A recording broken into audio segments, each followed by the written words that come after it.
زه دا به چونکې نور خلک ګوري که نه. میا صاحب ستاسو د ټایم راکړو ډېره مننه.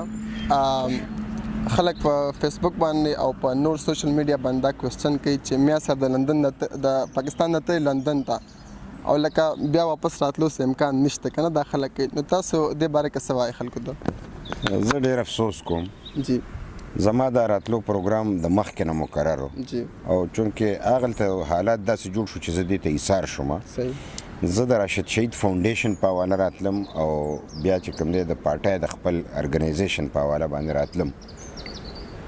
اوس زما غوندې سړی چې د قیامت علامې وي، جی زما زوی چې کوم دی شهید کېدو، زما په کور خلک راختل، زه د هغې وخت نه نه یم یارېدلی. نو دا د بزدلانو خبرې دي چې کوم خلک بزدلان دي په کوټو کې وخت تېروي، هغه یې ګیدړان ټول عمر زمرو پسې مطلب دی چې مطلب ډرامې کوي، په خپله پکې د جرت مطلب نه خني او جرتمن خلکو باندې خټې اچول او د هغه کردار خرابول.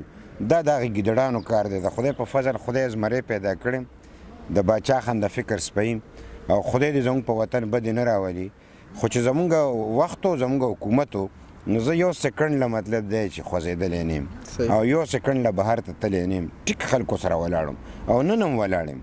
او اوس هم چې د بډهبیرې واقع شوې ده نو د هغه ځای حکومتونو والا نشته او ما د دې ځای نه چې کوم دی د مزاحمت بیان هم ورکړی دی او پرون چې کوم دی نو په زما په پارټۍ پروګرام په هغې کې ما مزاحمت کړی دی. زه چې د دنیا په هر ګوټ کې یم، زه فکري طور د دهشتګردۍ خلاف یم. خدای پاک راله مزاج راکړی دی، یریږم نه. ما سره د دې نه زیات دولت نشي کېدی چې زوی مې و زما نه لاړو. زه خو کل کائنات زما نه تللی دي. زه به په دې وخت کې چې کوم دی نو د په شا کېدو سوچ دا خو داسې چې زه د خپل زوی وینې سره غداري کوم. موږ ته خو پته لکه زه خپله د ایونټ راغلم، زه خپله کتی شم چې تاسو راشد شهید فاونډیشن کې دلته، خو چونکې خلک چې کوم دی هغې ته خو دا پته نشته، هغې خو په سوشل میډیا وګوري بیا مخکې پوسټ کوي که نه. نو په دغه وایي خلک به هر سهار څه وایي، جانانه مه د چا منه نه به یې منمه. دا داسې ده چې د خلکو ډرامې خلک پروپیګنډې ای پسې به نه ځو. زه په خپل کردار په خپل سوچ ډېر واضح یم او زه تاسو ته بس دومره ویلی شم چې زه په هیڅ حال کې نه خپله خاوره پرېښی شم نه خپل قوم پرېښی شم او په سخته کې به ورسره ټول عمر ولاړ یم. او دا مې ارمان دی چې زوی مې په دې خاوره شهید شوی دی او مال هم خدای شهادت راکړي چې د آخرت کې زه چې کوم دی نو زوی ته ټیټ سترګې نه یم. ځکه چې ما ته نن خلک غازي مې افتخار وایي، نو که زه شهید مې افتخار یم نو زه به د زوی سره برابر یم. وایي چې پلار د زوی نه کم نو دا چې کوم دی ډېره بده خبره وي. نو زما ارمان دی او بالکل دا زما خاوره ده، دا زما وطن دی، دا زما قوم دی. څنګه چې ورسره ولاړم تر خپل مرګه پورې به ورسره ټینګ ولاړ یم. بل سوال دا تاسو ته مخکې هم داسې وویل چې بیګم نسیم الله خان پرون یو اخبار کې بیان ورکړو چې لکه ان پی چې کوم حکومت هغه وخت کې لکه ډېر زیات کرپشن شوی دی.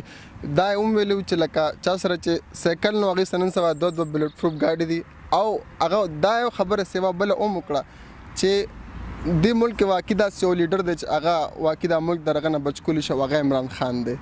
نو تاسو به هم دا بیان کتلی، دې باره کې ستاسو څه خیال دی؟ نه دا به مطلب چې زه دا حقیقت بیان نه دی، خدای خبر چا ورکړی دی، دا مشرق اخبار بیان دی. بالکل زه دا ضرور ویلی شم چې دا د کورنۍ مسله ده. کورنۍ مسله په سیاست کې را دننه کول دا مناسب خبره نه ده. پاتې شوه د عوامي نشل پارټۍ خبره، نو بیبي خو تر حکومته پورې مونږ سره وه. نو دا نشي ویلی چې ګینې که زموږ حکومت خراب و نو بیبي د هغې حصه نه وه. نو دا څنګه خبره ده چې تر حکومته مونږ سره وه چې حکومت زموږ نه لاړو نو اوس مونږ خراب شو.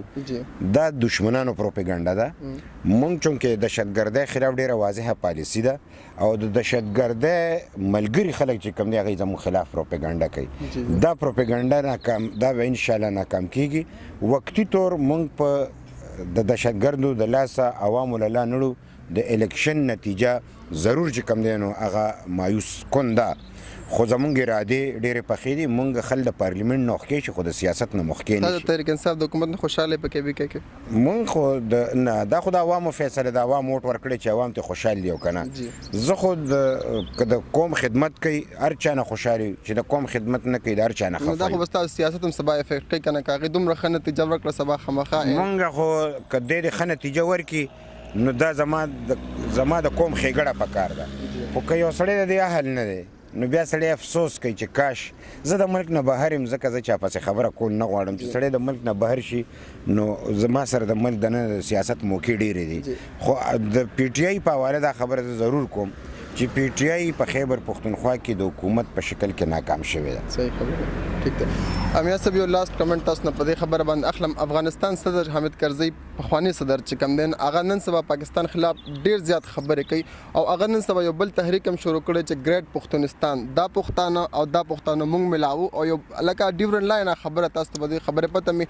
نو آیا تاسو پاکستان سره کېږي اکنه افغانستان ته تل غواړي څنګه؟ بس دا چې اشرف غنی صاحب واحد په افغانستان کې هغه حکمران دی چې هغه نیغ په نیغه پاکستان سره تعلق ساتل غواړي.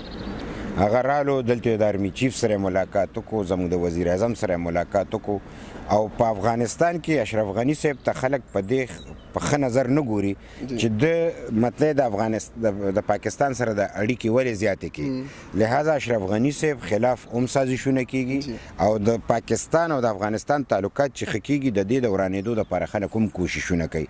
مونږ له نه دي په کار چې د خلکو پروپاګنډه کې راشي. ان پی چې کوم دی کنه پرو افغانستان وته ویل کی کنه تاسو کوم ځای خدای ان پی مونږ خو د امن پرو یو، مونږ چې کوم دی امن غواړو، پر قیمت غواړو او چې په افغانستان کې امن نو پاکستان کې به امن. نو آیا مونږ دا بد کو یا په پاکستان کې امن نو په افغانستان کې به امن؟ تاسو حامد کرزی چې کوم بیان دی دا تاسو پازیټیو ساين اخلي که نیگیټیو کې اخلي، آیا تاسو هغه سپورټ کوئ که نه سپورټ کوئ؟ نه، مونږ د سپورټ مونږ د چا سره د سپورټ کار نشي، زموږ خپل سیاست دی، مونږ خپل پارټي ده، زموږ خپل نظریه ده، زموږ خپل سوچ دی. مونږ دا خبره ضرور کوو چې د افغانستان دننه او د پاکستان دننه امن لازم دی او مونږ د ټولې دنیا امن غواړو. اوس که فرض که دغلته بارډر ټیرریزم روان دی نو دا د لازمه ده چې افغانستان او پاکستان حکومت ترمنځ کومې غلطفهمۍ دا به لرې کول غواړي.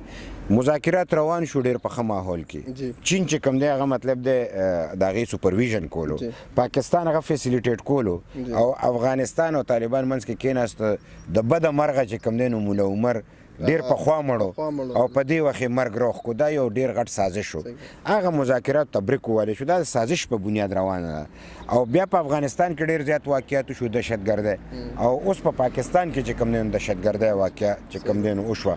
مونږ دې دواړو ته په دې نظر ګورو چې دا کوم ماحول د آرمی پبلیک سکول نه پس جوړ شوی دی او 20 نکاتي جنډه جوړه شوې ده، په هغې باندې نیغ په نیغ عمل کول غواړي او چې کوم د افغانستان او پاکستان ترمنځ د ګوډ او بیډ چکر ختم شوی چې د افغانستان دشمن د پاکستان دشمن دی او د پاکستان دشمن د افغانستان دشمن دی. لہذا که مونږ دواړو یو بل سره لاسونه یو ځای کړو او دهشتګردو خلاف هم کاروایي وکړه، هم په افغانستان کې کراري راشي، هم په پاکستان کې. او دا د عوامي نشر پارټۍ نظر دی، که د دې نظر څوک ملګري زموږ ملګری دی، که د دې نظر څوک خلاف وي زموږ خلاف دی. ستاسو ډېره مننه. تشکر. اتشام زموږ په تیرې